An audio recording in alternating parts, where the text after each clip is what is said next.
Que serait la vie si elle n'était pas capable de contenir la mort? Que serait l'amour si elle n'était capable d'endurer la haine? La violence, injuste. Que serait le sens ou la sagesse s'il n'était capable d'assumer la folie et l'absurde? Que serait l'être ou le tout si une seule de ces réalités n'était pas assumée ou accomplie? Telle est la volonté de l'être qui me fait être, que je ne perde rien de ce qui m'est donné de vivre, ni la souffrance, ni l'absurdité, ni la solitude, ni la mort. Tout ce qui n'est pas accepté, assumé par la conscience d'être, ne peut pas être transformé, sauvé.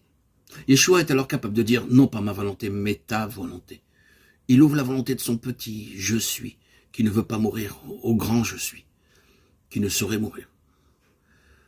Mais cela ne va pas sans combat, sans question, sans répulsion. Agonia, avant de pouvoir dire tout est accompli. Et rendre son souffle à l'origine du souffle. Il doit aller au bout de la conscience d'être qu'il est, être je suis sous terre, comme il l'était sur terre et dans les cieux. Sinon la mort aurait le dernier mot. Vivant, où serait ta victoire? Ainsi, il pouvait dire que ta volonté soit faite.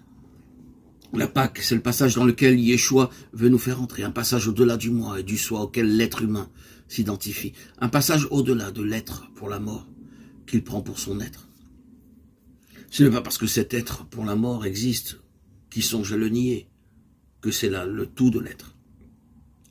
Il y a de l'autre, et ce n'est pas seulement de l'autre vie, de l'autre monde et autre au-delà.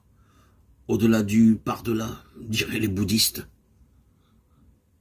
C'est un autre je suis dans lequel on entre par le lâcher-prise, l'abandon de sa volonté propre, ou plutôt la remise de son esprit dans un plus vaste esprit.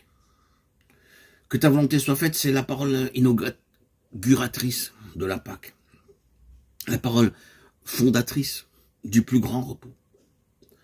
Cette parole vécue au quotidien n'est pas celle d'une soumission ou d'un fatalisme. C'est l'acte de la plus haute intelligence, l'ouverture d'une conscience humaine à la conscience d'être, devenant « je suis ». Encore une fois, quelle est la volonté de Dieu?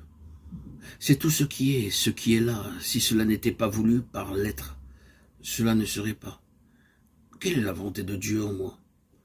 Que veut le plus grand amour? Que je sois ce que je suis ou que tout ce qui m'arrive d'agréable ou de désagréable concourt à mon accomplissement ou devenir de mon être, de ma conscience?